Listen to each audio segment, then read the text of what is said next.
శివాయ. ఓం నమో నారాయణాయ. నరదృష్టి నివారణ, కర్మ నివారణ, సంచిత కర్మ, ప్రారబ్ధ కర్మ, ఆగమిక కర్మ, దగ్ధ నివారణ, తులాభార కాల భైరవాయ నమో నమః. ఓం మహాదేవ్యై చ విద్మహే విష్ణుపత్నీ చ ధీమహి తన్నో మహాలక్ష్మి ప్రచోదయాత్. హరి ఓం. మా ఛానల్కి స్వాగతం. చూస్తున్న వీక్షకులకు, ప్రేక్షకులకు, ప్రియ కాళభైరవ భగవద్బంధులకి స్వాగతం పలుకుతూ మమ్మల్ని ఎంతగానో ఆదరిస్తూ ఉండబడినటువంటి ప్రియ సోదర సోదరీమణులకు, భగవద్బంధువులకు, సనాతన ధర్మ సంరక్షకులకు, జ్యోతిష్య అభిమానులకు అందరికీ స్వాగతం పలుకుతూ ముందస్తుగా ధనత్రయోదశి పండగ శుభాకాంక్షలు. అందరి ఇంట లక్ష్మీదేవి స్థిరనివాసంగా ఉంటూ అందరికీ భోగభాగ్యాలను, సుఖశాంతులను ప్రసాదించాలని కోరుకుంటూ ఆశీర్వచనం. 16/10/2024 నుండి 31/10/2024 వరకు అక్టోబర్ మాసంలో ద్వితీయార్థంలో పుట్టినటువంటి వారందరికీ కూడా ముందస్తుగా జన్మదిన శుభాకాంక్షలు. గతంలో వివాహం చేసుకున్న వారికి వివాహ వార్షికోత్సవ శుభాకాంక్షలు. ద్వాదశ రాశుల్లో గ్రహ గమనాల్ని ఒకసారి పరిశీలన చేద్దాం. వృషభ రాశిలో దేవగురు బృహస్పతి సంచార స్థితి, కన్యరాశిలో కేతు సంచార స్థితి, తులారాశిలో రవిబుధ సంచార స్థితి, వృశ్చిక రాశిలో శుక్ర సంచార స్థితి, కుంభరాశిలో శని భగవానుడు సంచార స్థితి, మీనరాశిలో రాహు సంచార స్థితితో ద్వాదశ రాశుల్లో గ్రహ గమనాలు ఈ విధంగా ఉన్నాయి.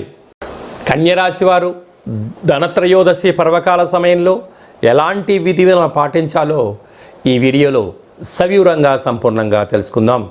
కన్యరాశిలో ఏ ఏ నక్షత్రాలు వస్తాయనగా ఉత్తరా నక్షత్రంలోని 2, 3, 4 పాదాలు, హస్తా నక్షత్రంలో 4 పాదాలు, చిత్తా నక్షత్రంలోని 1, 2 పాదములు కలిపితే కన్యరాశి. చాలామందికి పుట్టినటువంటి కాల సమయంలో డేటా ఆఫ్ బర్త్లో లేనటువంటి కారణం వలన పేరు యొక్క మొదటి అక్షరాన్ని అనుసరిస్తూ రాశిని తెలుసుకునే ప్రయత్నం చేద్దాం. టో, పా, పీ, పూ, ష, అణ, ఠ, పే, పో అక్షరాల వర్ధుడు కన్యరాశి జాతకులే. కన్యరాశి యొక్క అధిపతి బుధ భగవానుడు. వీరికి రాశిలోనే కేతు ఉండడం, 2వ స్థానంలో బుధాదిత్య రాజయోగం, రవి బుధులు కలిసి ఉండడం, తృతీయంలో శుక్ర భగవానుడు ఉండడం, 6వ స్థానంలో శని భగవానుడు స్వక్షత్రకారకుడు అవడం, 7వ స్థానంలో రాహు సంచార స్థితి ఉండడం, భాగ్యస్థానంలో దేవగురు బృహస్పతి ఉండడం, రాజ్యస్థానంలో కుజ భగవానుడు ఉన్నప్పుడు ఈ ధనత్రయోదశి పర్వకాల సమయంలో ఎలాంటి విధులను పాటించాలి అన్నట్లయితే ఈ లక్ష్మీదేవి అమ్మవారి యొక్క ఛాయాచిత్రం దగ్గర మీరు బొబ్బర్లతో కూడుకున్నటువంటి పిండిని అనగా అలచంద పిండితో చేసినటువంటి ప్రమిదలు ఏర్పాటు చేసుకోవడం, అందులో కొబ్బరి నూనెను వేసి దీపాన్ని వెలిగించడం, ఇంటి సింహద్వారం దగ్గర గోధుమ పిండితో చేసినటువంటి ప్రమిదలు ఏర్పాటు చేసుకోవడం, అవిసె నూనెతో దీపం ఏర్పాటు చేయడం వల్ల లక్ష్మీదేవి గళ్ళు గళ్ళుమంటూ మన యొక్క కన్యరాశి వారింటికి వస్తుందని చెప్పి గమనించాలి. అలాగనే ఈ యొక్క ధనత్రయోదశి పర్వకాల సమయంలో ఈ ప్రభుత్వ ఉద్యోగం సాధించాలి అనుకుంటున్న వారు, ప్రైవేట్ సెక్టార్లో ఉండబడిన వారు, స్వయం వృత్తులు, సేవారంగ కార్యక్రమాలందరూ కూడా వీలైనంత వరకు ఆవుకు ఆహారాన్ని ఏర్పాటు చేసే ప్రయత్నం చేయండి. మీకు మంచి బుద్ధి కలిగి, సత్ప్రవర్తన కలిగి అన్నదాన కార్యక్రమాలు వారు కానీ, అంటే హోటల్ వ్యాపారస్తులు, చిరు వ్యాపారస్తులు, చేతి వృత్తుల వారికి ఉండబడిన ఆటంకాలను తొలగిపోయి ఐశ్వర్యము కన్యరాశి వారు సొంతమవుతుందని చెప్పి గమనించాలి. ఆశ్వీజ మాసంలో ముఖ్యమైనటువంటి పండుగల గురించి క్లుప్తంగా సవివరంగా సంపూర్ణంగా తెలుసుకుందాం. మనకు 17వ తారీఖున ఆశ్వీజ మాస శుద్ధ పూర్ణిమ. విశేషంగా అమ్మవారి యొక్క శరణవరాత్రులు అయిపోయినటువంటి పూర్ణిమ. అదే కాకుండా 24వ తారీఖున ఆశ్వీజ మాస బహుళాష్టమి కనుక సమ్మోహనం చేసేటువంటి సమ్మోహన కాళభైరవ స్వామి యొక్క పూజ, శ్రవణం, కుష్మాండ దీపం మనకు యోగదాయకం అని చెప్పి గమనించగలగాలి. అలాగనే మనకు 30వ తారీఖున ధనత్రయోదశి పండగ కనుక మనమందరము కూడా లక్ష్మీదేవిని ఇంటికి స్వాగతం పలికేటువంటి కార్యక్రమాలు కనుక మనమందరం కూడా ఇంటినల్లా శుద్ధి పెట్టుకుందాం, ఇంటికి మామిడాకులు కట్టుకుందాం, కొబ్బరాకులు కట్టుకుందాం, ప్రతి ఇంట్లో లక్ష్మీదేవి పూజ చేద్దాం, లక్ష్మీదేవికి స్వాగతం పలుకుతాం. ఇంకనూ ఈ ఆశ్వీజ మాసంలో మనం విజయం సాధించగలగాలి అన్నట్లయితే ఈ యొక్క పాత్రను కంచు పాత్ర అంటారు. పాత్రల యందు కంచు పాత్ర వేరయ్యా అంటారు. కనుక ఈ యొక్క పాత్రను మన గృహంలో ఉంచుకొని ప్రతిరోజు ఏం చెయ్యాలి అన్నట్లయితే ఒక్కసారి ఇలా చూడండి.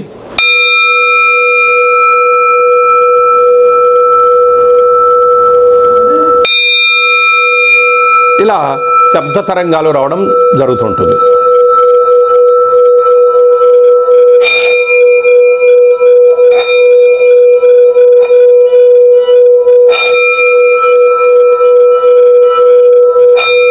ఈ శబ్ద తరంగాలను సృష్టించడం వల్ల ఓంకార శబ్దం కారణం చేత మనిషి శరీరంలో ఉండబడినటువంటి 7 చక్రాలు వికసించడం, ఇంట్లో ఉండబడిన జ్యేష్ఠాదేవి బయటికి వెళ్ళడం, ధనత్రయోదశి పండుగ రోజున లక్ష్మీదేవికి స్వాగతం పలకడానికి ఈ యొక్క కాళభైరవ స్వామికి అక్షయ పాత్ర ఎంతగానో ఉపయోగపడుతుందని చెప్పి గమనించగలగాలి. ఈ అక్షయ పాత్రతో పాటు కాళభైరవ స్వామి యొక్క పిరమిడు, డాలరు, కంకణము, మీ పేరుపైన కూష్మాణ దీపము, ఒక సౌభాగ్య ముడుపును కట్టి సంపూర్ణంగా మీకు వీడియో కాల్ చూపించి పూజా కార్యక్రమం చేసిన తర్వాత ఈ యొక్క అక్షయ పాత్రను మీకు కొరియర్ ద్వారా అందజేయడం జరుగుతుందని చెప్పి గమనించాలి. ఆసక్తి గలవారు ఈ కింది నెంబర్ను సంప్రదించి అక్షయ పాత్రను సొంతం చేసుకొని అష్ట కష్టాలకు స్వస్తి పలికి అష్ట ఐశ్వర్య ప్రాప్తికి స్వాగతం పలుకుతామని చెప్పి గమనించాలి. ఈ ఆశ్వీజ మాసంలో ద్వితీయార్థంలోనూ ఇంకనూ మనం విజయం సాధించగలగాలి అన్నట్లయితే సైంధవ లవణ దీపము అనగా ఉప్పుల అందు సైంధవ లవణం వేరయ్యా అంటారు. అంటే రుచుల ఎందు వేరు. అదే కాకుండా ఇలాంటి సైంధవ లవణాన్ని మనం ఒక పాత్రలో ఏర్పాటు చేసుకొని దీపాన్ని వెలిగించడం వలన మనకి ఇంట్లో చుట్టూ ఒక 30 మీటర్ల మేరకు మనశ్శాంతిని కలిగించడం, నరదృష్టి మన దగ్గరికి రాకుండా ఉండడం, మనం ఏదైతే అనుకుంటామో దాంట్లో విజయం సాధించడం, అన్నిటికన్నా మంచి నిద్ర, ప్రశాంతమైన వాతావరణం, మన బయట అనేక రకాల కార్యక్రమాలతో చర్చలతో మనం అలసిపోయి వచ్చినప్పుడు ఇంట్లోకి రాగానే ఇంట్లో చల్లటి వాతావరణం ఏర్పాటు చేసేటువంటి శక్తి ఈ యొక్క సైంధవ లవణ దీపానికి ఉంటుందని చెప్పి గమనించాలి.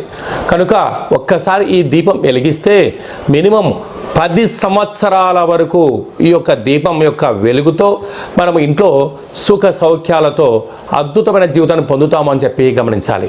మన ఇంట్లో చిన్నపిల్లలు సక్రమంగా చదువుకోవడం లేదా, చదివిన చదువు వాళ్ళకు గుర్తుండడం లేదా, పరీక్షాకాల సమయంలో అనుకున్న విజయాన్ని సాధించలేకపోతున్నారా, లేకపోతే క్రీడా రంగంలో రాణించలేకపోతున్నారా, వ్యాపార రంగంలో అభివృద్ధి రావడం లేదా, వీళ్ళు ఏదైనా ఒక పనిని చేయాలనుకున్నప్పుడు ఏకాగ్రతగా లేనప్పుడు ఈ యొక్క సైంధవ లవణ దీపాన్ని ఇంట్లో పెట్టుకున్నట్లయితే సకల దృష్టి దోషాలు తొలగిపోయి ఏకాగ్రత మన సొంతం అవుతుందని చెప్పి గమనించాలి. తరచూ ఇంట్లో గొడవలు అవుతున్నాయా, ధనపరమైన చిక్కులు ఏమైనా ఉన్నాయా, ఏదైనా మనం చేస్తున్నప్పుడు అనేక రకాల పనులలో ఆటంకాలు రావడం, పనులు ఆగిపోతున్నాయి అని మనకి అనిపించినట్లయితే ఈ యొక్క సైంధవ లవణ దీపాన్ని ఇంట్లో పెట్టుకున్నట్లయితే వీటన్నిటికీ సమూలంగా ఏకైక పరిష్కార మార్గం అని చెప్పి గమనించాలి. ప్రేమికుల మధ్య సయోధ్య లేకపోవడం, ఒకరిపైన ఒకరు ప్రేమానురాగాల కన్నా రాగద్వేషాలుగా మీరు ఇబ్బంది పడుతున్నట్లయితే గృహంలో లేకుంటే వ్యాపార సంస్థలలో మన యొక్క ఎక్కడైతే నివాసం చేస్తామో అక్కడ ఇక సైంధవ లవణ దీపాన్ని ఉంచినట్లయితే ఒకరిపైన ఒకరికి ఆప్యాయత, అనురాగము, సత్ప్రవర్తన, ఒకరిపైన ఒకరికి నమ్మకం చేత జీవితకాలం అంతా కలిసి ఉంటారని చెప్పి గమనించాలి. వివాహమైనటువంటి భార్యాభర్తలు తరచుగా గొడవ పడుతున్నారా, చిన్న చిన్న విషయాలకు ఒకరు అర్థం చేసుకునే పరిస్థితి ఉందా, ఎందుకు అలా అవుతుంది అన్నట్లయితే ఒకరిపైన ఒకరికి ప్రేమానురాగం కన్నా రాగద్వేషాల యొక్క అధికంగా ఉండడం వల్ల నువ్వు నన్ను ఇలా అన్నావు అంటే నేను నిన్ను ఇలా అన్నాను అనేటువంటి వాదోపవాదాలు బాగా పెరుగుతూ ఇద్దరి మధ్య దూరం పెరగడం, పుట్టింటికి వెళ్ళడం, పోలీస్ స్టేషన్లో కేసు పెట్టుకోవడం, కోర్టులో వేసే పరిస్థితి కూడా ఈ మధ్యకాలంలో చాలా గమనిస్తూ ఉంటాం. వీటన్నిటికీ అవగాహన లోపం అని చెప్పి గమనించాలి. అందుకే ఆవేశం కన్నా ఆలోచన గొప్పది అని చెప్తుంటారు. ఈ యొక్క సైంధవ లవణ దీపాన్ని ఇంట్లో పెట్టుకున్నట్లయితే ఇద్దరి మధ్య సయోధ్య, ప్రేమానురాగాలు, ఆప్యాయత, ఆకర్షణ, వశీకరణ లాంటివి జరిగి ఒకరిపైన ఒకరు ఆప్యాయతగా ఉంటూ సకుటుంబ సపరివారం అంతా ఆయురారోగ్యంగా ఉంటారు అని చెప్పి గమనించాలి. అలాగనే ఎంతో పెట్టుబడులు పెట్టి వ్యాపారాన్ని ప్రారంభిస్తాం. కొంతకాలం తర్వాత వ్యాపారం సక్రమంగా జరగట్లేదని అనేక రకాలైనటువంటి మనోవేదకు గురవ్వడం, అప్పుల పాలైపోవడం జరుగుతూ ఉంటుంది. అంటే వ్యాపార సంస్థలలో ఇలాంటి దీపాన్ని పెట్టడం వలన నరదృష్టి నివారణ కలిగి, వ్యాపార ఆకర్షణ కలిగి అనంతమైన సంపద మన సొంతమవుతుందని చెప్పి గమనించాలి.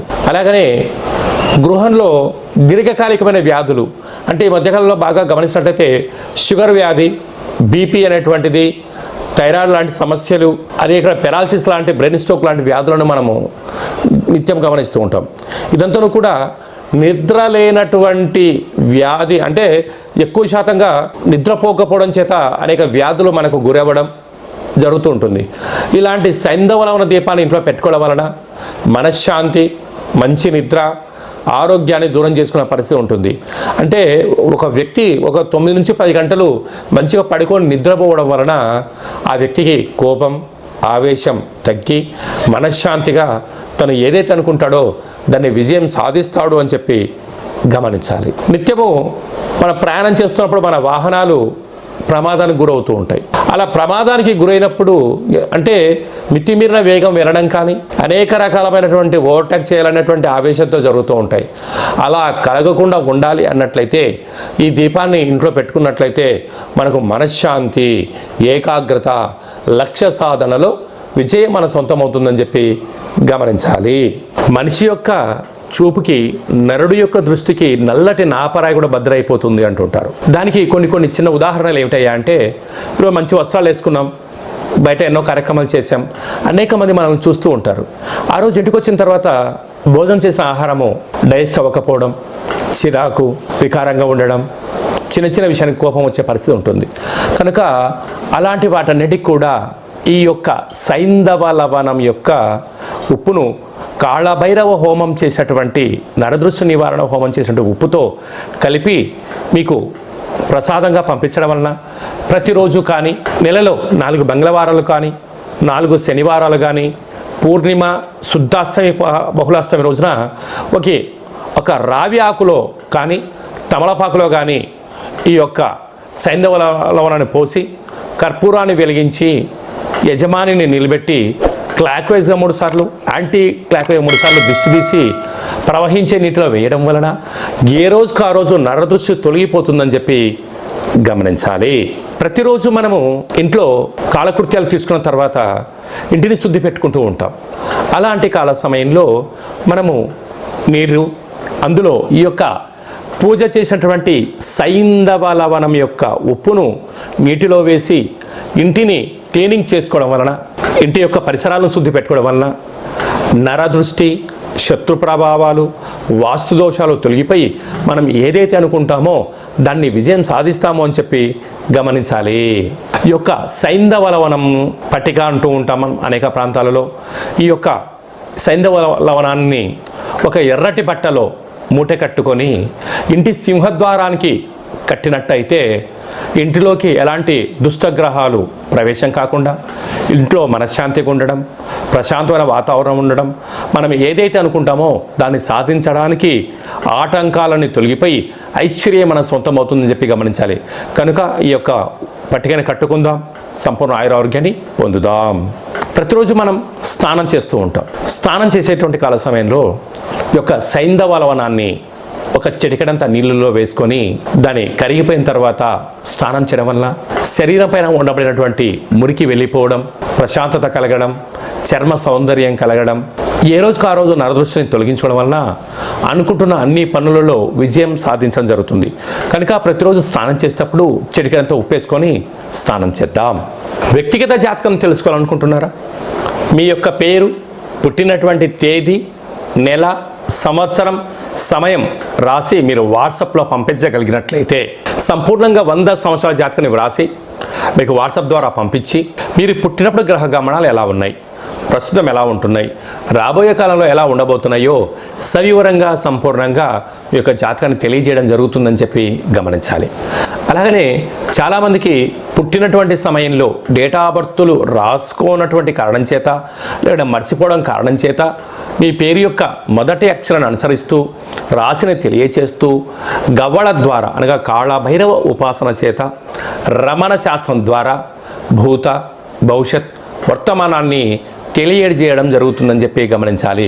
కనుక డేటా ఆఫ్ బర్త్లు లేదు అని చెప్పి మీరు బాధపడనక్కర్లేదని చెప్పి గమనించాలి. అలాగా మీ వ్యక్తిగత జాతకం తెలుసుకోవాలి అనుకుంటున్నట్లయితే ఈ కింది నెంబర్ని వాట్సాప్ ద్వారా కానీ ఆన్లైన్ ద్వారా కానీ ఆఫ్లైన్ ద్వారా కానీ సంప్రదించి అపాయింట్మెంట్ తీసుకొని సంప్రదించి మీరు సంపూర్ణ జాతకాన్ని తెలుసుకున్నట్లయితే జాతకంలో ఉండబడిన దోషాలను తొలగించుకొని ఐశ్వర్యం స్వాగతం ఎలా పలకాలో తెలుసుకునే ప్రయత్నం చేద్దాం. గ్రహశాస్త్రాన్ని తెలుసుకుందాం. రాబోయే కాలంలో అద్భుతమైన విజయాలు సాధిద్దామని చెప్పి గమనించాలి. అలాగా భార్యాభర్తలు తరచుగా ఇంట్లో గొడవ పడుతున్నారా? ఎందుకు అలా జరుగుతుంది?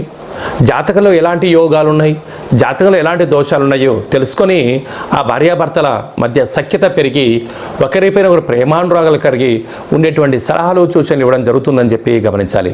కనుక గృహంలో మీ యొక్క విద్యార్థులు ఎలాంటి చదువుకుంటున్నారు, దాంట్లో పరీక్ష ఉత్తీర్ణత శాతం ఎందుకు రావడం లేదు, ఎలాంటి క్రీడారంగంలో ఉంటున్నారు, చిన్నపిల్లలకు ఎలాంటి పేర్లు పెట్టుకోవాలి, ఎలాంటి మన వ్యాపార కార్యక్రమాలు చేయాలి, ఏ పని చేస్తే మనకు విజయం సాధించడం జరుగుతుంది, ఎలాంటి గృహంలో ఉంటే మనకు ఐశ్వర్యం కలుగుతుంది, మనకు నూతన వాహనాలు క్రయ విక్రయాలు ఎప్పుడు మంచి కాలము, ఎలాంటి మంచి పనులు ఎప్పుడు చేసుకోవాలో తెలుసుకొని చేసినట్లయితే జీవితం అంతా సువర్ణమయం అని చెప్పి గమనించాలి.